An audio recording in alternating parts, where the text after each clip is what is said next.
recapitular para quem não estava aqui na semana passada. Então, oratória. O que é oratória? É a arte ou a técnica de falar em público. Tá? Boa noite. Arte ou a técnica de falar em público, de forma estruturada. Então, falar qualquer coisa, você pode falar. Oratória é de forma estruturada. Qual é a estrutura que a gente encontra numa fala estruturada? Começo, meio e fim.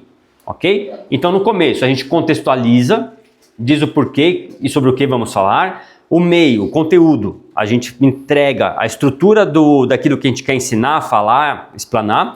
E o fechamento, a gente faz um encerramento grandioso para registrar a mensagem, tá bom? Quais os pilares da oratória? Aqueles lá que estão ali do lado direito.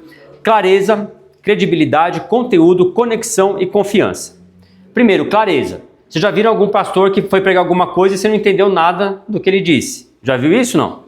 Infelizmente já. Então esse é um erro de oratória. Você já viu um professor que você fala, nossa, aquele professor até é bom, ele sabe, mas ele não sabe ensinar. Você lembra de algum professor assim?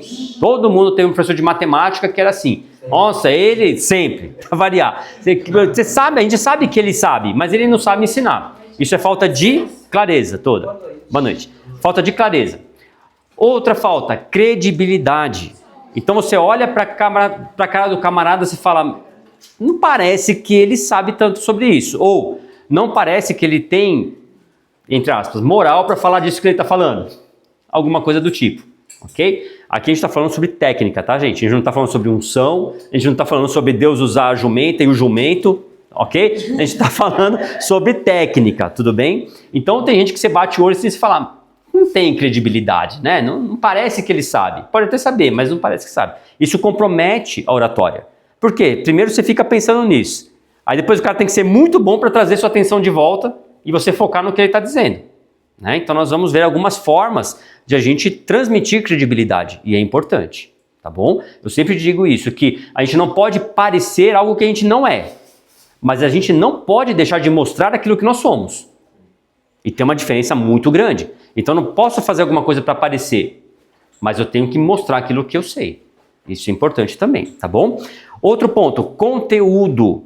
Não adianta nada o camarada vir fazer todo aquele salseiro, fala alto, abre os braços, gesticula, faz chorar, não sei o quê, quando você espreme não sobra nada da pregação ou da aula. Vocês já viram alguém assim?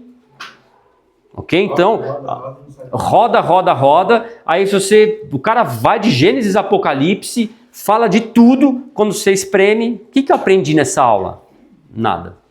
Ok? Não valeu. Tá? Outro ponto, conexão. Então percebam, paz, boa noite.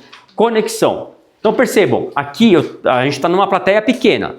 Tudo bem, mas eu estou olhando aqui para ela, para a senhora, para ele. O que é isso? Conexão. Não dá para eu falar olhando para o teto. Você consegue conversar com alguém assim? Incomoda, não incomoda? Para onde esse cara está olhando? Certo? Um pastor em cima de um púlpito pregando de costas para a plateia. Faz sentido? Mas você já viu alguém assim? Eu já. Ou pegando de costas. Pegando de costas. Que seja por um tempo, não o tempo todo, mas por um tempo. O camarada vira de costas, não estava orando, não estava nada, estava falando. Não faz o menor sentido. Então, minimamente, nós precisamos estabelecer conexão. E aí tem alguns tipos de conexão. Existe a conexão visual, existe a conexão por assunto. Então, daqui a pouco você puxa. Não, porque o Corinthians não sei o quê. Pronto, já fez conexão com metade da turma. Ou desconexão com a outra. Alguma coisa você fez. Mas você estabeleceu conexão. Entende? Quer seja pelo corintiano ou pelo anticorintiano, você fez conexão. E aí você precisa testar isso, porque tem momentos e assuntos e lugares que isso é muito sensível. Então tem assunto que tem lugar que é melhor você não tocar no assunto. Porque senão você não volta mais. Então, se você falar de time aqui, não é uma coisa que vai dar tanto problema. Mas se você for dar uma palestra numa escola de ensino médio e você tocar no assunto time, você vai demorar 40 minutos para trazer todo mundo de volta. Porque eles vão devagar, vão entrar em uma rua sem volta, até você trazer todo mundo, você perdeu e comprometeu o seu discurso. Ok? Então a gente precisa fazer as escolhas bem assertivas de quais elementos nós vamos usar para estabelecer conexão com o público. Tá bom? Por fim, confiança. Então, você olha para a pessoa e você vê que a pessoa está assim, sabe, gente, eu não estudei direito, na verdade, assim, eu vou falar daquilo que eu já tentei fazer, sabe? Pelo amor de Deus, né? Você já, então sabe menos do que eu, quer saber? Vou tomar meu café, meu caldo que está me esperando ali e que eu ganho mais, entende? Então é muito sério, é muito sério isso, porque infelizmente nós vemos até pastores fazendo esse tipo de coisa, né? Boa noite, paz. Então, às vezes, aqui a gente está falando de oratória cristã. Então a gente começa no assunto oratória, mas a gente está falando, no final das contas, de oratória cristã. Então o tempo todo eu vou falar sobre púlpito, né? Então o pastor sobe lá e fala, bom gente, eu estava vindo no carro para cá e eu senti de falar isso para vocês. Bom, eu não sei onde está isso na Bíblia, mas vamos lá. Perdeu. Pode ser incrível, pode ser que Deus tenha falado para ele, ok. Mas confiabilidade é algo muito importante para estabelecer uma conexão e para chamar a atenção das pessoas. Tá bom? Ninguém segue alguém que não sabe para onde está indo. Ok? Isso funciona para qualquer coisa na vida. Então, se esse camarada vai falar para a gente e ele não sabe para onde ele vai, eu não vou junto. Tá bom? Então, esses são 5 pilares principais da oratória. Mais alguns importantes. Comunicação, ela se dá do ponto de vista verbal. É o que nós estamos fazendo aqui. Então, eu estou falando. Para eu falar, eu preciso fazer o uso correto da voz. Então, coisas que incomodam. O camarada que fala para dentro, fala para baixo. Né? Então, o cara parece que não está preocupado com a pronúncia. Ele não está preocupado com as pessoas. Não incomoda isso? Outro incômodo, o camarada que fala gritando o tempo todo. Né? Ele não tem, o tom de voz dele é lá em cima. Né? Quebrou o botão do volume e ele está o tempo todo lá em cima. Tá bom? Tem casos que a gente sugere, inclusive, fazer uma fono. Tem gente que tem voz de taquara rachada. Sabe o que é taquara rachada? Que a pessoa... É terrível, né? Terrível quando vem para o Ministério de Louvor, né? Aí é pior ainda. Falei, mano, a senhora, vamos combinar? A senhora fica na intercessão do Ministério de Louvor, pode ser? Pode ficar. Beleza. Ela não canta, não, que não vai dar certo. Ou pode usar essa na igreja. Funciona. Pois é. Então fica na intercessão e beleza. Tem casos que assim, a pessoa tem até uma vontade de comunicar e tudo mais, mas ela não tem uma voz adequada. Existem técnicas para você adequar a sua voz. Dá para afinar isso, né? Então um exemplo que eu dou, por exemplo, vocês já ouviram o Cortella, um filósofo. Por que ele tem aquela voz toda, né, grave, né? E ele sempre terminar para baixo e tal. Porque a voz grave demonstra confiabilidade. Então você olha para ele, ouve ele falando, você fala, nossa, que fofinho, né? Que segurança, é confortável ouvir ele falar. Você entendeu?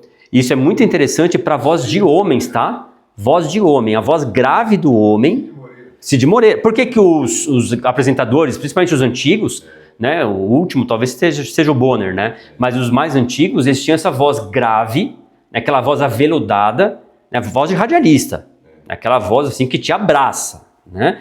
Por quê? Porque essa voz ela é a mais confortável para o ouvido humano. E ouviu Cid Moreira na leitura bíblica? Vixe, aí então, pois é. Por quê? Isso faz todo sentido. Aquela voz, aquele tom, aquele timbre de voz, ele abraça. Ao contrário de alguém que tem uma voz de taquara rachada, ok? De qualquer forma, seja qual for a sua voz, existem técnicas para você colocar a sua voz encaixada num timbre que seja agradável para as pessoas, tá bom? Isso você pode pedir ajuda também do pessoal do áudio, tá bom? E aí um ponto importante. Vocês já ouviram a voz de vocês gravada? Já ouviu? Foi confortável? Eu ouço os meus áudios. Você ouve os seus áudios? É confortável? Para ver se está certo, né? Mas é confortável o seu timbre de voz? Você gosta? Interessante. Interessante. Por quê? Isso normalmente traz algum incômodo de ouvir a nossa própria voz gravada. E isso é interessante. Por quê? Quando nós falamos, a gente não escuta a voz que as pessoas estão ouvindo de nós mesmos. Porque é como se nós estamos dentro da nossa caixa de ressonância, que é a nossa cabeça. Então a voz que a gente ouve, a minha voz, a que eu ouço é diferente da voz que vocês ouvem. Isso acontece com todos nós. A voz que você ouve está sendo emitida e ressoada dentro do seu crânio. Isso aqui, graças a Deus, ele é inteligente, ele nos fez com uma caixa de ressonância. Tá bom? Então, o seu formato de boca, sua dentição influencia no seu timbre de voz. Isso é muito interessante, né? Por exemplo, Milton Nascimento. A voz dele é única no mundo. Olha a arcada dentária dele. como é pronunciada para frente. Olha uma foto de perfil dele. Então, a arcada dentária, o tamanho da boca, a amplitude de abertura da boca, tudo isso influencia no timbre de voz. Tudo isso pode ser treinado. O som nasal também. Totalmente, totalmente. Por isso que a gente fala, toda essa caixa de ressonância, toda essa fisiologia da face importa para definir o timbre de voz. Entende? E tudo isso é treinável. Tá? Então, se você colocar sua língua bem lá no fundo, no céu da boca, você vai ver que tem ela vai dura no céu da boca até chegar no ponto que é molinho. Tá? Lá a gente chama de palato mole. Esse palato mole você pode jogar ali para cima ou para baixo. Então, quando você vai fazer canto, aula de canto, você treina isso. Tá? Então, você joga o palato mole para cima ou para baixo, você muda a tonalidade da sua voz. A tal ponto que você pode estar até rouco, que você consegue fazer a voz passar por trás da rouquidão e cantar. Sim. É muito interessante porque quando você vai cantar, para cantar notas agudas, a gente usa a voz de cabeça. Então, quando eu vou ensaiar um conjunto vocal, e você pega o soprano ou os tenores, que são as vozes mais agudas femininas e masculinas, você fala, aqui é som de cabeça. Então, você vai dar uma nota aguda, você imagina a voz saindo daqui do cocoruco aqui de cima. Essa é a voz de cabeça. Então, você joga a voz para cima. Uma voz grave é uma voz de peito. Então você vai jogar ela para baixo. Você apoia o diafragma para respiração, mas você joga a voz, uma voz de peito. Ela tem que ressoar aqui nessa caixa aqui. Aí você faz a voz grave. Ok? Tudo isso é técnica. E são técnicas que infelizmente não se ensinam na oratória. Mas vocês têm o privilégio de aprender aqui. São técnicas de canto. Ok? Então uma pessoa que vai cantar com técnica, ela canta a vida inteira. Uma voz que vai cantar, e eu conheço muitos cantores de igreja que tiveram seu ministério prejudicado, por quê? Criou calo vocal, calo nas pregas vocais, porque não sabe cantar. Então a pessoa nasce com um dom, e no caso da oratória, qual é o dom aqui? É a eloquência, ok? Existem pessoas que nascem com o dom da eloquência, nasce falando.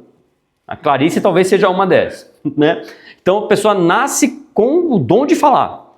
O que eu faço com esse dom? Eu posso trabalhar, abrilhantar, apurar, afiar esse dom para que ele seja usado de forma intencional e ele é potencializado de um jeito que uma pessoa dedicada não consegue chegar nesse ponto.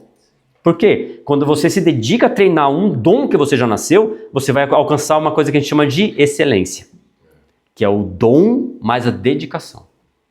Ok? Então tem gente que não nasceu para cantar, tem gente que nasce torto, parece que está fora do esquadro, porque não consegue cantar de jeito nenhum. A pessoa pode treinar um monte, beleza, depois consegue, mas ela nunca vai ser alguém esplêndido, aquele cantor. Agora tem gente que nasce com dom, aí você pega esse dom e trabalha ele, essa pessoa estoura.